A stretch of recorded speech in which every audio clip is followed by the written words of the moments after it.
The alarm screamed through Galactic Unity Station at 3 in the morning. Red lights flashed in every corridor, and automated voices announced the emergency in 17 different languages. Security Chief Velthar's antennae twitched with irritation as he read the report on his datapad. 3 Vexari cubs had escaped from the xenobiology containment area.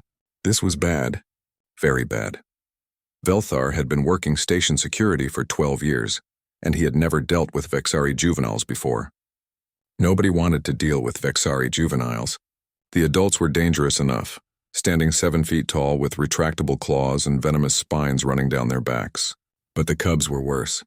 They had all the weapons of an adult with none of the control. They attacked on instinct, and their venom could paralyze most species for hours. He assembled his team quickly. 15 officers, all wearing heavy armor and carrying stun weapons. They moved through the station in formation, scanning every corridor and room. The biosensors picked up nothing for the first hour. It was like the cubs had vanished into thin air. "Chief, we have something," Officer Crix called out. The small amphibian officer pointed at her scanner. 3 Vexari life signs. Dormitory level, Section 7. They're stationary. Velthar felt his blood run cold. The dormitories were full of sleeping students. If the cubs had attacked someone, there would be casualties. He signaled his team to move faster. They reached Section 7 within minutes, and the sensors confirmed the location. Room 3847, the cubs were inside. "Whose room is this?" Velthar demanded. Crix checked her datapad. Li Jiwan, human, first-year xenobiology student. A human. Velthar had heard things about humans. They were new to the galactic community, only joining 5 years ago. They were strange, soft creatures from a relatively peaceful world. They had no natural armor, no claws, no venom. They were weak by most standards. If 3 Vexari cubs were in that room, the human was probably already dead. "Set up a perimeter," Velthar ordered. "Stun barriers on all sides. We go in fast and hard. If the cubs attack, we take them down immediately." The team moved into position. 2 officers placed portable barriers at either end of the corridor. Others readied their weapons, setting them to maximum stun. Velthar stood directly in front of the door, his own weapon raised. He entered the override code, and the door slid open with a soft hiss. The room was dark except for a small nightlight in the corner. Velthar's eyes adjusted quickly, and what he saw made him freeze completely. The human was asleep in her bed. That was the first shock. She was alive, breathing peacefully, completely unharmed. But that wasn't what made Velthar's mind go blank with confusion. The 3 Vexari cubs were sleeping with her. One cub was curled up on her stomach, rising and falling gently with her breathing. Its venomous spines were completely retracted, making it look almost harmless. Another cub was tucked under her arm, its head resting on her shoulder. The third was on the pillow right next to her head, so close that its whiskers brushed against her cheek, and they were purring. Actually purring, making soft rumbling sounds that Velthar had never heard a Vexari make in his entire life. "By the 7 moons," Officer Crix whispered behind him. Are they sleeping?" The team stood in the doorway, weapons raised, staring at the impossible scene. Velthar had trained for hostage situations, violent confrontations, and emergency extractions. He had not trained for this. One of the cubs stirred, lifting its head slightly. Its eyes opened, glowing softly in the darkness. It looked directly at Velthar and his team. For a moment, nobody moved. Then the cub yawned, showing rows of sharp teeth, and settled back down against the human's side. "Chief," Crix said quietly, "what do we do?" Velthar lowered his weapon slowly. "I have absolutely no idea." The movement and voices were enough to wake the human. She shifted in her bed, and her eyes opened slowly. She blinked several times, confused and sleepy. Then she saw the armed security team standing in her doorway, and her eyes went wide. "What's going on?" she asked, her voice rough with sleep. The cub on her stomach made a small chirping sound and nuzzled closer to her. The human absently placed a hand on its back, scratching behind its ears. The cub's purring grew louder. Velthar found his voice. "Miss Lee, are you aware that there are 3 Vexari cubs in your bed?" The human looked down at the cubs, then back at Velthar. "Oh, yeah. I found them in the maintenance corridor near the library. They looked cold and scared, so I brought them back here. Is that a problem?" "A problem?" She was asking if it was a problem. Velthar's translator implant had to be malfunctioning. There was no way she had just said what he thought she said. "Miss Lee," he said carefully, "Vexari cubs are extremely dangerous. They're classified as hostile life forms. 3 of them escaped from containment tonight, and we've been searching for them for over an hour." The human looked down at the sleeping cubs again. "These guys? Dangerous? They're just babies. They were shivering when I found them. I think someone left them in the maintenance area by accident." "By accident," Velthar repeated. His antennae were twitching uncontrollably now. "Miss Lee, Vexari cubs attack on sight. They have venomous spines and claws that can tear through armor. They're pack hunters with predator instincts. How are you still alive?" The human seemed genuinely confused by the question. She looked at the cubs with obvious affection. "Well, I just picked them up and brought them here. They were hungry, so I gave them some of my protein rations. They ate everything I had. Then they were tired, so I made them a little nest with my blankets, but they wanted to sleep in the bed with me, so I let them." The cub under her arm made another chirping sound. The human smiled and scratched its head. The cub's back leg twitched with pleasure. Velthar looked at his team. They all looked as confused as he felt. Officer Crix had lowered her weapon completely, staring at the scene with her mouth hanging open. "Miss Lee," Velthar tried again. "Did they not try to attack you at all?" "Attack me? No, why would they? They're babies. They just needed someone to take care of them." The human said it so simply, as if it was the most obvious thing in the universe, as if picking up 3 apex predator cubs and bringing them to bed was a perfectly normal thing to do. "We need to remove the cubs from your room," Velthar said. "They need to be returned to containment." The moment he said it, all 3 cubs lifted their heads. Their eyes fixed on him and their spines began to extend slowly. A low growling sound filled the room. The human's hand moved to the nearest cub, stroking its back gently. "Shh, it's okay," she murmured. "Nobody's going to hurt you." The cubs relaxed immediately, their spines retracting. They settled back down, watching Velthar with suspicious eyes but making no move to attack. Velthar realized something that made his job infinitely more complicated. The cubs weren't just sleeping near the human. They had bonded with her, and if Vexari biology worked the way he remembered, that meant separation might kill them. He looked at the peaceful scene in the bed one more time, then at his confused security team, then back at the human who was now falling asleep again with 3 deadly predators purring against her. "Get me the station council," he said quietly. "We have a situation." Li Jiwan sat in the council chamber, feeling very small and very confused. The room was enormous, designed to accommodate representatives from dozens of different species. Some sat in chairs, some floated in suspension fields, and some stood on elevated platforms. All of them were staring at her. Security Chief Velthar had escorted her here 2 hours ago, right after they had carefully removed the cubs from her room. The cubs had not wanted to go. They had clung to her, making distressed chirping sounds that broke her heart. When security tried to put them in a transport cage, they went wild, hissing and slashing with their claws. The officers had to back away quickly.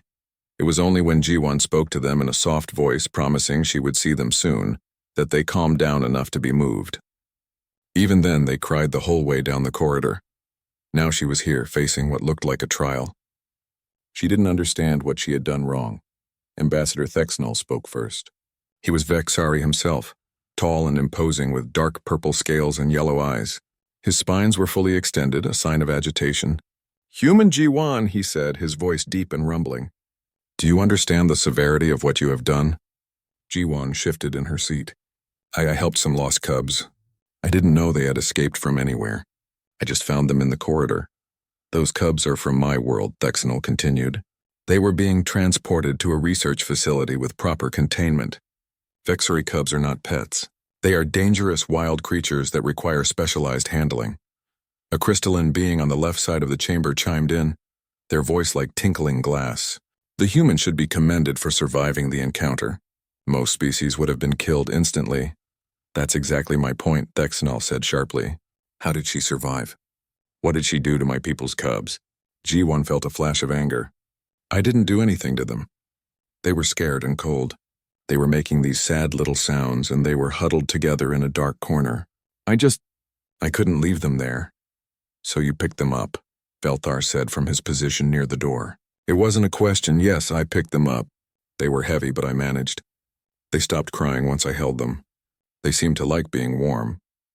Council Representative Kixlar, a mantis-like being who taught xenobiology at the university, leaned forward with interest. You picked up 3 Vexari cubs simultaneously, and they did not attack you.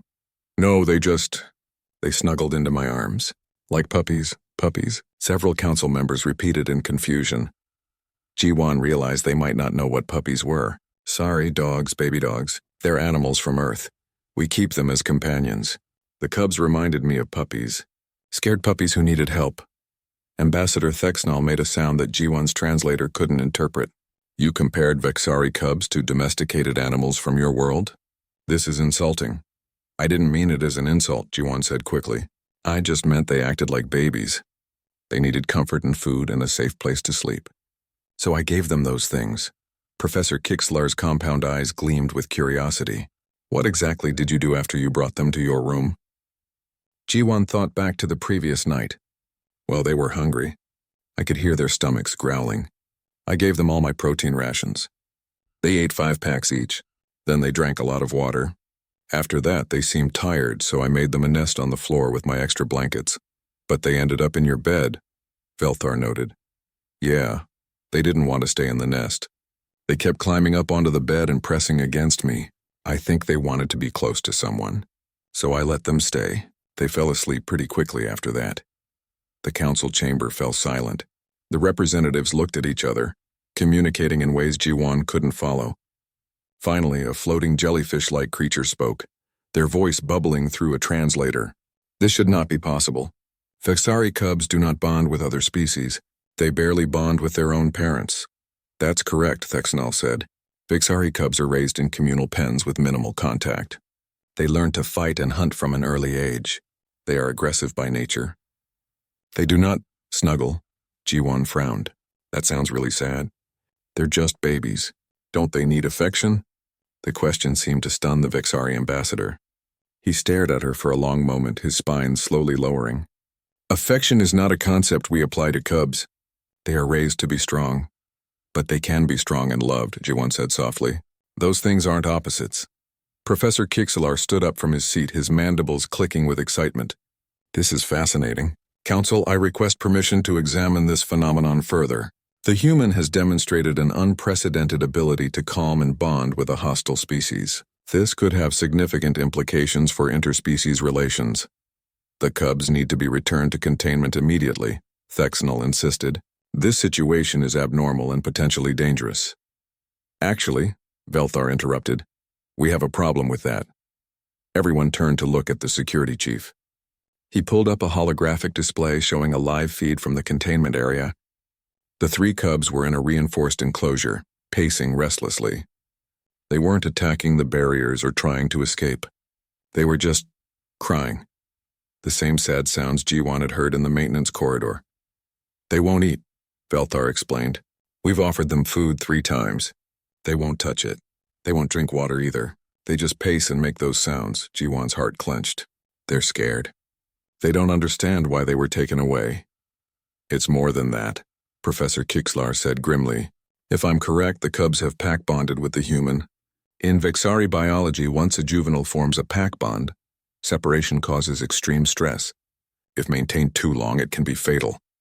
Ambassador Thexnall's spine shot up again. That's impossible. Vexari cubs don't pack bond until they're at least 2 years old. These cubs are only 6 months. And yet, look at them, Kixlar said, gesturing to the display. They're exhibiting classic pack separation anxiety. The human has somehow triggered an early bonding response. The council erupted into debate. Multiple species argued in multiple languages, their voices overlapping into chaos. Ji-Wan sat quietly, watching the cubs pace in their cage on the screen. She wanted to go to them, to tell them it was okay. Finally, council leader Ixthor, a massive bear-like creature, raised a paw for silence. We need time to understand this situation, he rumbled. In the meantime, we cannot risk the cubs' lives. Human Ji-Wan, you will be temporarily assigned to care for the cubs under supervision while we determine the best course of action. I'll do it, Ji-Wan said immediately. I'll take care of them. You will be monitored at all times, Ixthor continued. Scientists will observe your interactions. We need to understand how you achieve this bond. I don't know how I did it, Jiwon admitted. I just treated them like they were scared kids who needed help. Ambassador Thexanol stepped forward, his voice tight with barely controlled emotion. Human Jiwon, if you have harmed these cubs in any way, if you have used some kind of chemical or technique to manipulate them, my government will consider it an act of aggression. Jiwon met his eyes steadily. I would never hurt them. They're babies. I don't care what species they are. Babies deserve to be protected and cared for. That's all I did. The Vexari ambassador stared at her for a long moment. Something shifted in his expression, though Jiwon couldn't read what it meant. We shall see, he said finally. She was escorted to a new room, much larger than her dorm and with reinforced walls. It had observation windows on all sides where scientists could watch. There was a bed, some furniture, and a large open space in the center. When they brought the cubs in, still in their transport cage, Jiwon knelt down immediately. Hey babies, I'm here. It's okay now. The moment they saw her, the cubs went wild with joy. They threw themselves against the cage door, chirping and crying. The security officers looked nervous, but Jiwon just opened the cage calmly. The cubs exploded out and rushed to her, climbing all over her, rubbing their faces against hers, purring so loudly the observation windows vibrated. Jiwon laughed and hugged them, letting them knock her over in their excitement. Outside the windows, dozens of scientists stared in absolute silence. Professor Kixlar was rapidly taking notes, his mandibles clicking with fascination. Ambassador Thexanol watched too, his expression unreadable. In his mind something ancient stirred, a memory from before his people reached the stars, before they became warriors and conquerors. A memory of warmth and safety and being held when afraid. He turned away from the window, but he could still hear the cubs' happy purring through the reinforced glass. 3 days passed and Jiwon's life became very strange. She lived in the observation room with the 3 cubs, who she had started calling Stripe, Patch, and Tiny. They weren't official names, just nicknames based on their markings, but the cubs seemed to respond to them. Every moment was watched. Scientists from a dozen different species pressed against the observation windows, recording everything. They documented feeding times, playtimes, and sleep patterns. They analyzed her voice tones, her movements, and even her smell. They were trying to understand what made her special. Jiwon didn't feel special. She just felt like someone taking care of 3 very energetic, very affectionate babies who happened to have claws and venomous spines. On the 3rd day, her friends finally got permission to visit. Kim Do-yoon and Park Mina came into the observation room, both looking nervous but excited. Do-yoon was carrying a bag of snacks, and Mina had brought some rope toys from the station's pet supply shop. This is insane, Do-yoon said, staring at the cubs. Stripe was currently hanging off Jiwon's shoulder, while Patch and Tiny wrestled on the floor. They really don't attack you at all. No, they're sweethearts, Jiwon said, reaching up to scratch Stripe's chin. The cub purred and closed his eyes happily. Come on, meet them. Mina approached cautiously. She held out her hand and Tiny immediately bounded over, sniffing curiously. After a moment, Tiny rubbed his face against her hand and made a chirping sound. Oh my God, he's adorable, Mina said, her face lighting up. She started petting Tiny, who rolled onto his back for belly rubs. Outside the windows, the scientists were going crazy. Multiple species were talking rapidly, gesturing at the scene. Professor Kixlar was writing so fast his stylus was smoking. Do-yoon sat down on the floor and dangled one of the rope toys. Patch immediately pounced on it, grabbing it with his teeth and pulling. Do-yoon laughed and engaged in a gentle tug-of-war. Patch's tail wagged like a dog's. Wait, can they actually wag their tails? Do-yoon asked, amazed. I've never seen a Vexari wag their tail before, Jiwon admitted. But these 3 do it all the time when they're happy. For the next hour, the 2 humans played with the cubs. They threw toys, played chase, and even did some gentle wrestling. The cubs were clearly having the time of their lives, making happy sounds and showing no aggression whatsoever. Ambassador Thexanol arrived during this time. He stood at the observation window, watching 3 humans interact with Vexari cubs in a way he had never imagined possible. His aide, a younger Vexari named Kelth, stood beside him. It's not natural, Kelth muttered. They've done something to those cubs. But Thexanol wasn't so sure anymore. He had been watching Jiwon for 3 days. He had seen no evidence of drugs, chemicals, or any kind of manipulation. She simply cared for them, and they responded. Inside the room, Mina looked up at the windows. She spotted the Vexari ambassador and waved cheerfully. "Want to come in?" she called out. Her translator carried the message clearly. Thexnall was so surprised he didn't respond immediately.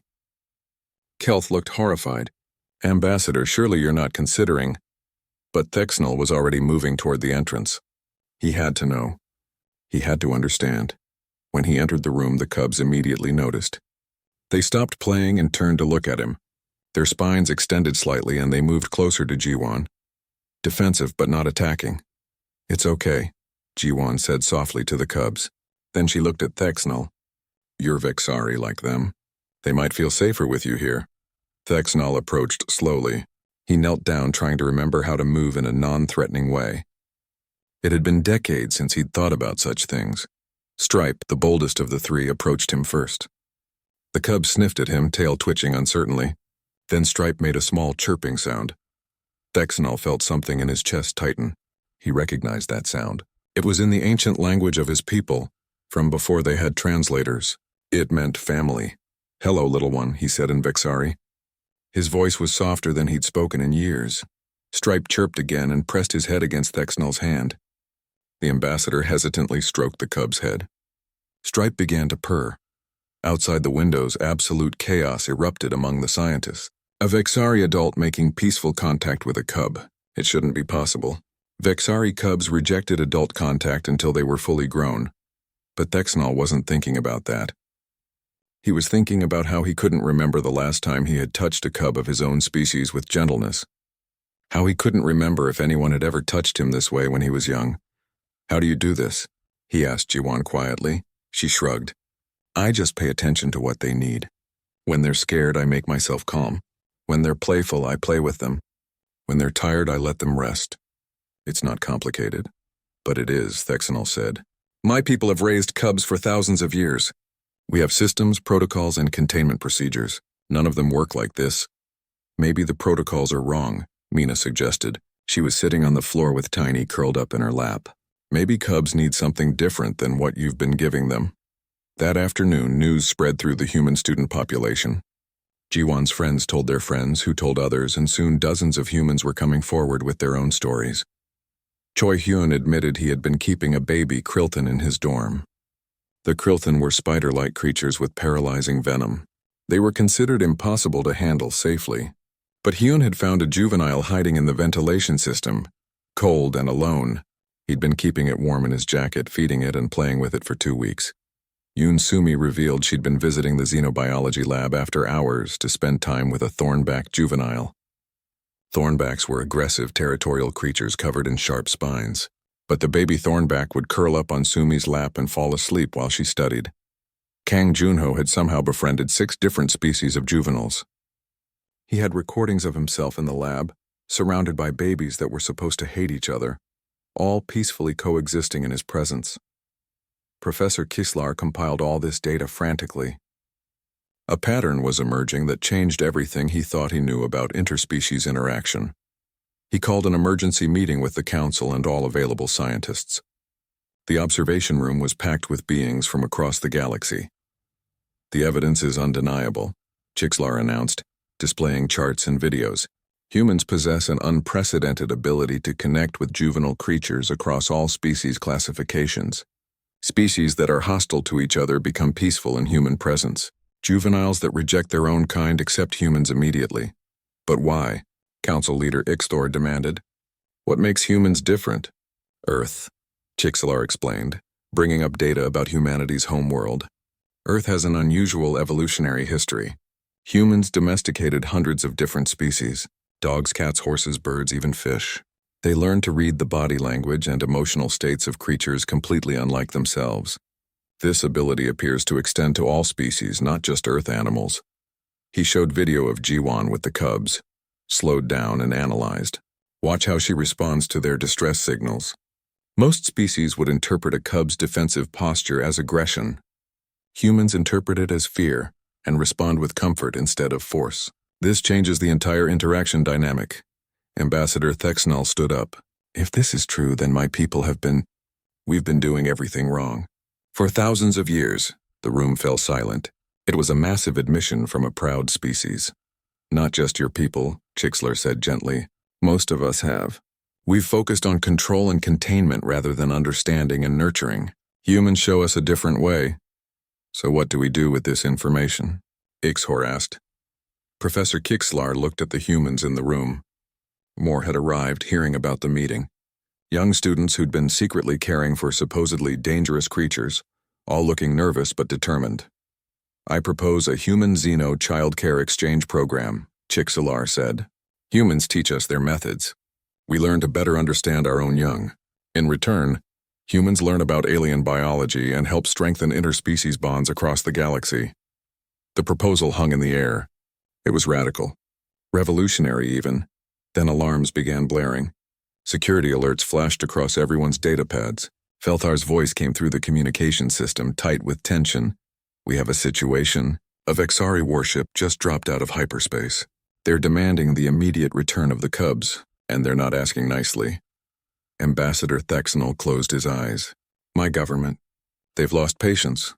Jiwan felt the Cubs press against her legs, sensing the tension in the room. She knelt down and held them close. Nobody's taking you anywhere, she whispered to them. But outside the station, a massive warship was positioning itself. Weapon systems were powering up.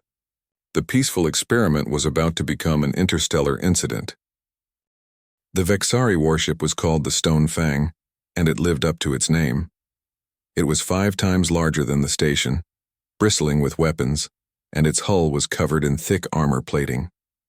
Through the observation windows, everyone could see it hanging in space like a threat. Captain Vornax's face appeared on every screen in the station. He was older than Ambassador Thexnal, with scars across his scales and cold eyes that had seen countless battles. His message was simple and direct. Galactic Unity Station, you are harboring 3 Vexari Cubs that were stolen from a diplomatic transport. You will return them immediately, or we will consider this an act of war. Council Leader Ixthor responded personally. Captain Vornax, the Cubs were not stolen. They escaped, and a student found them. We are ensuring their safety while we determine the best way to return them. The best way is now, Vornax growled. We are sending a boarding party. They will retrieve our young and leave. Do not interfere. The transmission ended. Throughout the station, panic spread. Students were evacuated to safe zones. Security teams prepared for a potential boarding action. In the observation room, Jiwan held the 3 Cubs close while they trembled with fear.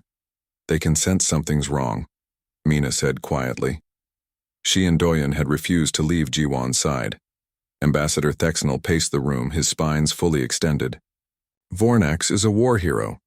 He commanded fleets during the sector wars. He won't listen to reason. Then we don't use reason, Professor Kixlar said. He had been thinking rapidly, analyzing every angle. We show him proof. Proof of what? Thexnal asked.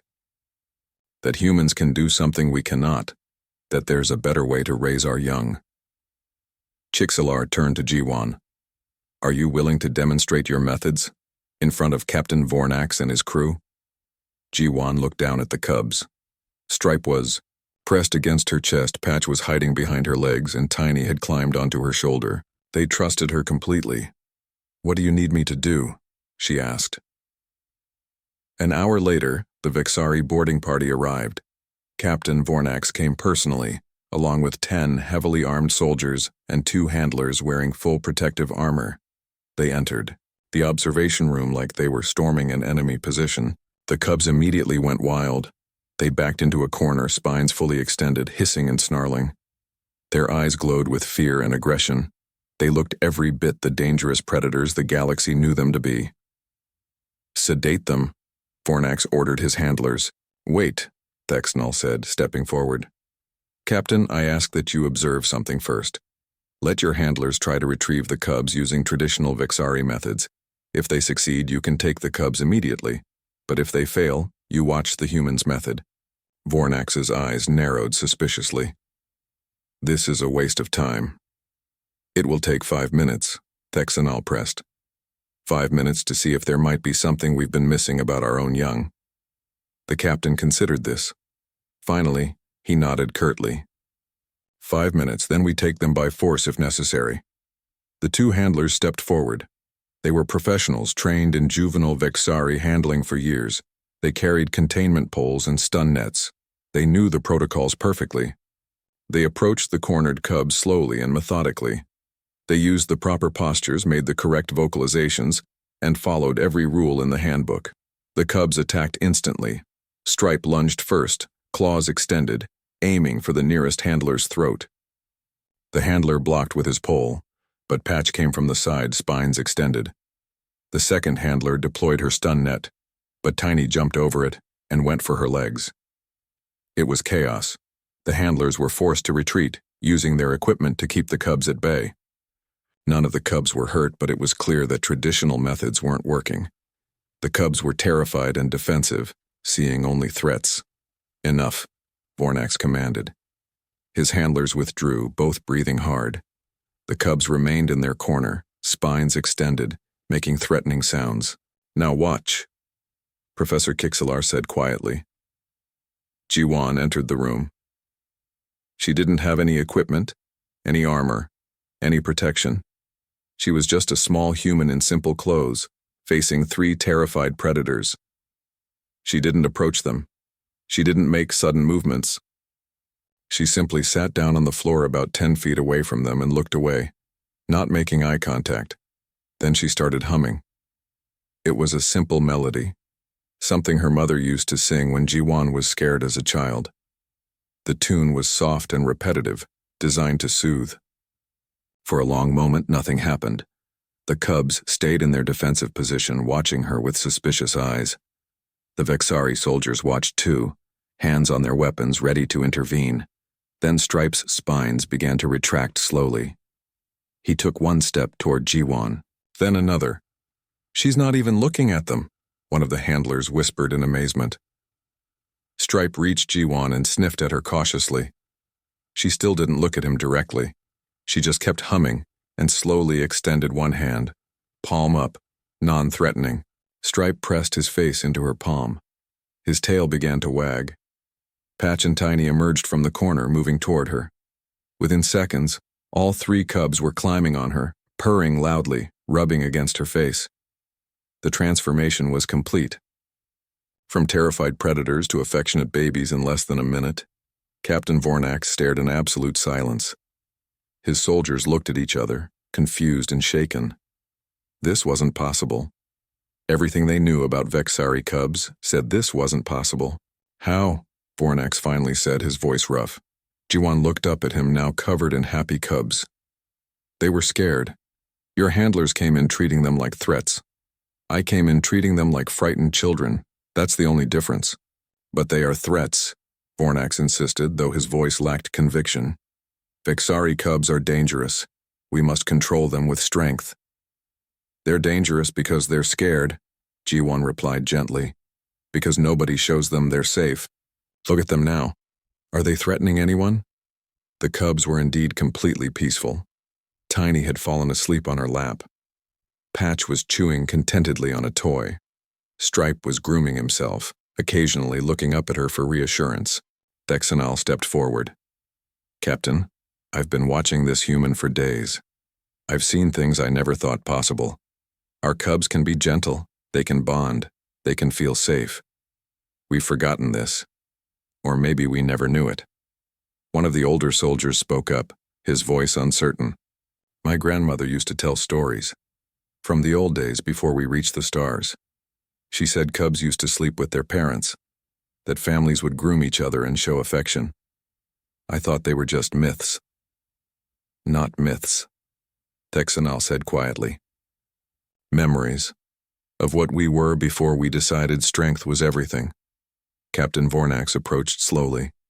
He knelt down near Jiwan, looking at the 3 cubs.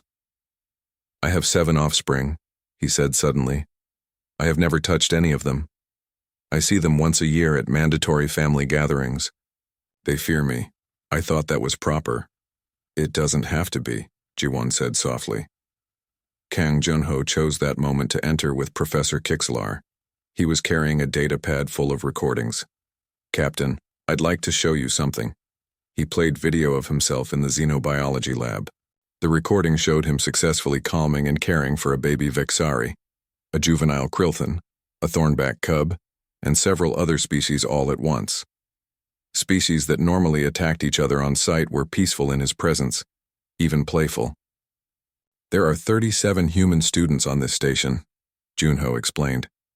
23 of them have been secretly caring for alien juveniles. All successfully. No injuries, no incidents. We didn't learn this from a book. It's just how we treat babies. Any babies. More footage played. Yoon Sumi feeding a thornback. Choi Hyun playing with a Krilton. Park Mina teaching a Shriek-Hawk chick to fly in the recreation center. Dozens of impossible things, all treated as normal by the humans. Vornax watched it all in silence. When the recordings ended, he sat back heavily. You're telling me that humans, a species we barely know, can do something with our young that we cannot? Yes, Professor Kixelar said simply. And they're willing to teach us, if you let them. The captain looked at his soldiers. They all looked shaken, their worldview crumbling. Then he looked at Thexnal, who nodded slowly. What would this teaching involve? Vornax asked carefully. Jiwan shifted Tiny gently, so she could speak more clearly. I'd come to your world. I'd show your people how to read cub behavior, how to respond to their needs, how to build trust instead of fear. It's not complicated, but it takes patience and willingness to change. The Vexari do not change easily, Vornax warned. Then start with the cubs, Mina suggested. She had entered with several other human students, all looking determined. Raise one generation. Vornax stood up slowly. He walked to the observation windows and looked out at his warship. His crew was waiting for orders. He could take the cubs by force right now, return to Vexar Prime and file a report. Or he could do something his people hadn't done in thousands of years. He could admit they might be wrong. Human Jiwan, he said, turning back to her. You will accompany us to Vexar Prime. You will bring the cubs and teach our people your methods. If this is some kind of trick or manipulation, you will face severe consequences. It's not a trick, Jiwan said firmly. I promise. Then we have an agreement. Vornax looked at his soldiers. Stand down, we're not taking prisoners, we're taking a tea. The week before departure was chaos. Jiwan had to prepare for a journey to an alien world, learn basic Vexari customs, and continue caring for 3 energetic cubs who seemed to sense something big was happening. Her human friends rallied around her. Doyen helped her pack. Mina researched everything she could find about Vexar Prime. Junho put together a training guide based on all their experiences with alien juveniles. Sumi and Hyun gathered supplies that might be useful. You're going to be amazing, Mina said on the last night, hugging Jiwan tightly. You're going to change an entire civilization. I'm just going to show them how to be kind to babies, Jiwan replied, but her voice shook slightly. She was terrified, though she tried not to show it. Professor Kixelar had spent the week teaching her everything he could about Vexari biology, psychology, and culture. Remember, he told her during their final session, the Vexari are a proud people. They've built their entire society on strength and control. What you're offering challenges thousands of years of tradition. There will be resistance. I know, Jiwan said, but I have to try. For the cubs. The stone fang was enormous inside. Jiwan had her own quarters, which were basically a small room with a bed and not much else. The cubs stayed with her constantly, sensing her nervousness and trying to comfort her.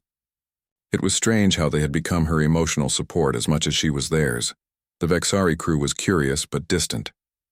They would stop and stare when she walked through corridors with the cubs following her like puppies. Some looked disgusted. Others looked confused. A few looked almost wistful. Captain Vornax summoned her to his command center on the 3rd day of travel. The room was dark and military efficient, with displays showing star charts and ship systems. The captain stood at the center, his hands clasped behind his back. Sit, he commanded, gesturing to a chair. Jiwan sat, with Stripe immediately climbing into her lap. The captain watched this with an unreadable expression. I've been thinking about what you said, Vornax began. about cubs being scared rather than dangerous. It troubles me. Why does it trouble you? Because if you're right, then I have failed my own offspring. I raised them according to tradition. I kept them at distance. I taught them to be strong by showing them no weakness. He paused, his voice rough. They do not know me, and I do not know them. Jiwan stroked Stripe's back, choosing her words carefully. It's not too late. They're still your children. Children always want their parents' love, even if they've never had it before. I wouldn't know how to begin. Start small. Visit them. Not for an inspection or a formal gathering. Just visit because you want to see them. Ask them about their lives. Listen when they speak. Touch them gently, if they'll allow it. She smiled softly. The same things I do with these three. Vornax was quiet for a long time. Then he said something that surprised her. Will you help me? When this is over, when you've taught others, will you help me learn to know my own children? Of course, Jiwan said without hesitation. That's what this is all about. They arrived at Vexar Prime 6 days after leaving the station. The planet was beautiful in a harsh way, with purple oceans and red continents. Cities sprawled across the surface, all sharp angles and defensive architecture. The landing was tense. News of their arrival had spread and opinions were divided. Some Vexari were curious about the human methods. Others saw it as an insult to their culture. Protests had broken out in several cities. Ambassador Thexnal met them at the landing pad, along with a delegation of government officials and scientists. There will be a formal presentation tomorrow, he explained as they traveled to a government facility. You'll demonstrate your techniques to the Council of Elders.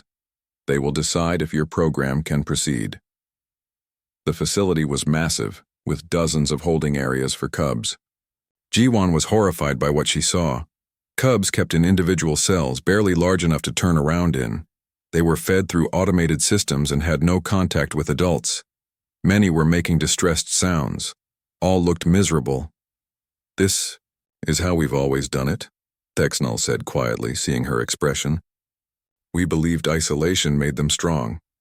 It just makes them traumatized, Jiwan replied, her voice tight with anger and sadness. That night, she couldn't sleep.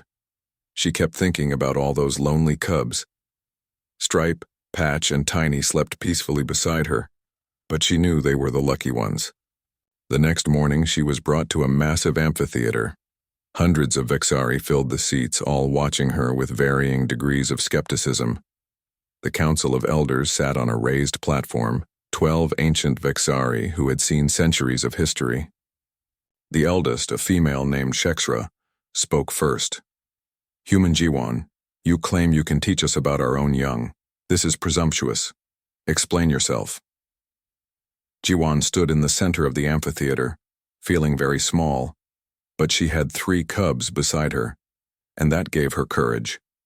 I don't claim to know everything about Vexari cubs, she began, her voice carrying through the space. But I know about fear, and loneliness, and the need for comfort. Those things are universal. They don't change based on species. The Vexari are raised through hardship, another elder stated. This makes us strong. What you propose would make us weak. May I show you something? Jiwan asked. They allowed it. She had them bring in one of the cubs from the facility, a male about the same age as her 3. He was carried in a cage, hissing and slashing at the handlers. They set the cage down and backed away quickly. This cub has been raised traditionally, Jiwan explained. Isolated, fed mechanically, no physical contact. He's terrified all the time.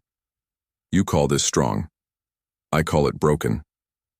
She approached the cage slowly. The cub snarled at her, spines fully extended. The audience tensed, expecting violence. Jiwan sat down near the cage and started humming. The same melody she had used before. She didn't open the cage or try to touch the cub. She just sat there, calm and patient. 5 minutes passed. 10. The audience grew restless. But Jiwan didn't stop. Slowly, the cub's spines began to retract. His snarling quieted to uncertain chirps. He approached the bars of the cage cautiously. Ji-won extended her hand near the bars, palm up. The cub sniffed at her fingers. Then very gently he pressed his face against her hand through the bars. The audience gasped. "Now watch," Ji-won said softly. She opened the cage. The cub could have attacked. He could have run. Instead, he climbed out slowly and pressed against Ji-won's side. His tail wagged hesitantly like he wasn't sure if he was allowed to be happy. Ji-won held him gently and the cub began to purr. It was quiet at first, then louder. The sound filled the amphitheater. "This is what I can teach you," Ji-won said, looking up at the elders. "Not weakness, not softness. I can teach you that strength comes from security, not fear. That cubs who feel safe grow up confident, not paranoid. That love doesn't make warriors weak. It makes them fight harder because they have something worth protecting." Elder Shexera stood up slowly. She descended from the platform and approached Ji-won. The ancient Vexari knelt down beside the cub, studying him with old, wise eyes. "I remember," she said quietly. "I am old enough to remember the stories from before we changed. We used to sing to our young. We used to hold them when they cried. My great-grandmother told me about it once when I was very small. I thought it was fairy tales." She looked at Ji-won with something like wonder. "You're not teaching us something new. You're reminding us of something we forgot." The decision was made that day. Ji-won would stay on Vexar Prime for 6 months. She would train volunteers in her methods, starting with parents who wanted to reconnect with their offspring. The program was optional, but anyone who wanted to learn was welcome. The first month was difficult. Many Vexari couldn't break their old habits. They tried to show affection, but did it too forcefully or at the wrong times. Cubs that had been isolated for years didn't trust easily. There were failures and frustrations. But there were also successes. Parents who learned to read their cubs' body language. Cubs who gradually became less aggressive and more playful. Families that were reunited after years of cold distance. Captain Vornax was one of her students. Watching the fierce military commander learn to play gently with his youngest offspring, a cub named Thresh, was one of the most touching things Ji-won had ever seen. Thresh was terrified of his father at first, but Vornax was patient. He learned. He tried. And eventually Thresh climbed into his father's lap and fell asleep there. Vornax cried. It was the first time in his life he had cried from happiness. The changes spread slowly but steadily. Cubs raised with the new methods were calmer, more social, and actually developed faster than. After 6 months, Ji-won returned to Galactic Unity Station. She was exhausted but satisfied. Stripe, Patch, and Tiny went with her. They were older now, almost adolescents, but still affectionate and gentle. The Human Xeno Child Care Exchange program had expanded across the galaxy.